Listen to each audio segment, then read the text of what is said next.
Mamaya. Datu. Game! Luzon, datum.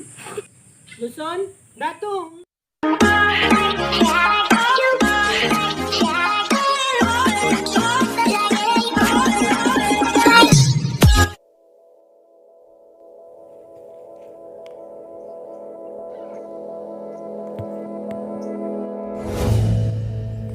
Hello mga kagala, nagkataong maulan itong lakad natin sa Luzon Datum. Pero syempre, di tayo magpapatinag dyan at i-explore pa rin natin ang lugar.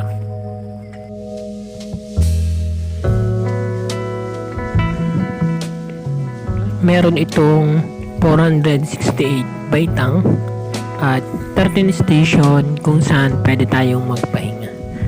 Bawat station, may kita nyo yung kaganapan kay Jesus, yung kanyang paghihirap para sa atin.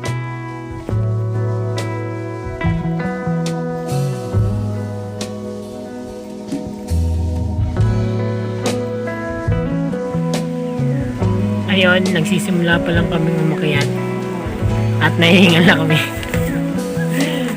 Third station? Dito kami sa third station dito sa Luzon Datum sa pag-akyat sa matarik na hagdan. Hingal agad kami. So kahit masama ang panahon, yan, nag-aulan, tuloy pa rin tayo mga kilat.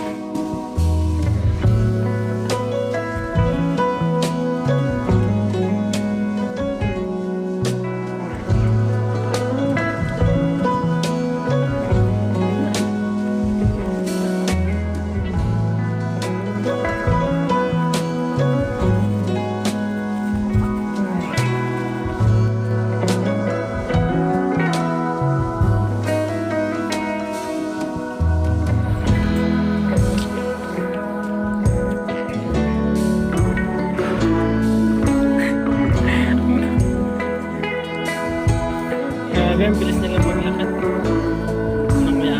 Kailan kaya sila maglalakad ng ganun kabilis?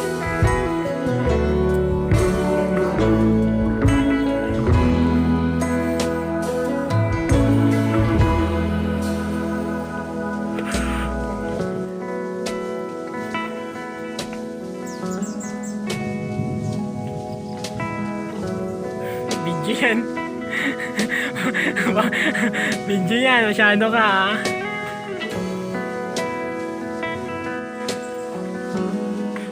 Ay, makabutan na nila kami.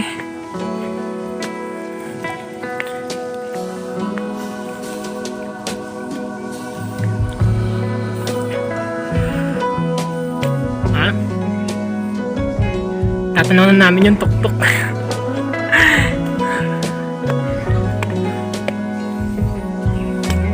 Ayun. Bakit? Sige. Wala na lang. Ilapat mo yung kamay mo dyan sa hagdanan eh.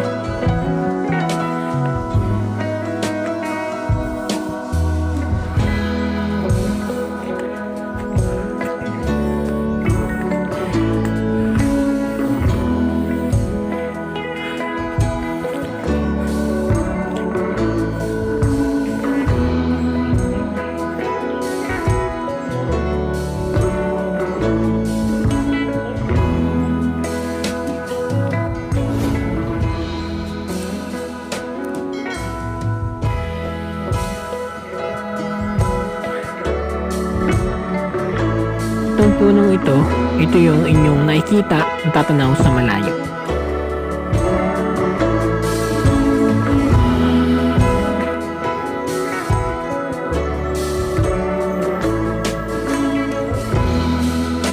Grabe ang pagod, pero pag dito na kayo sa taas, sulit naman.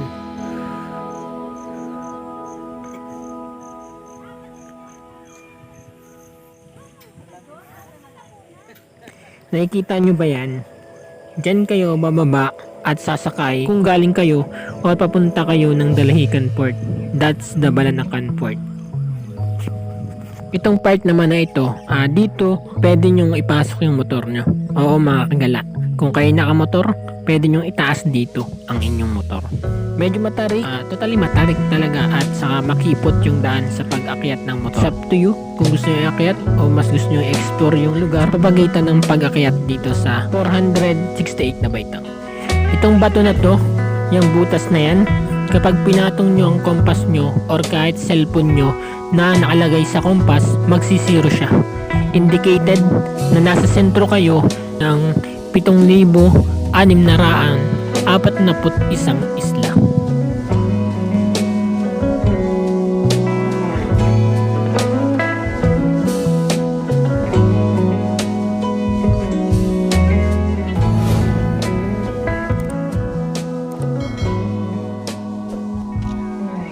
Baba na.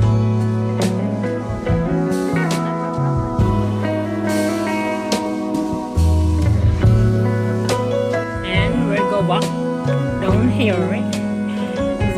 And that's all for this Luzon Datsun.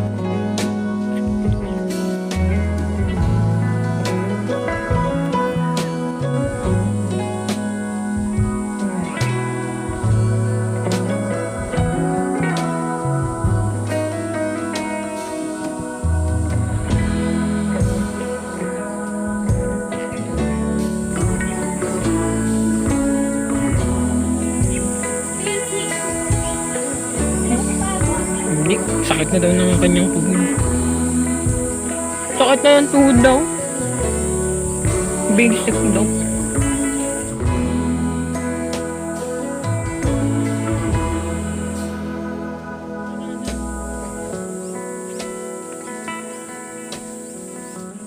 Hanggang sa muli. See you. And thank you for watching. Don't forget to like and share.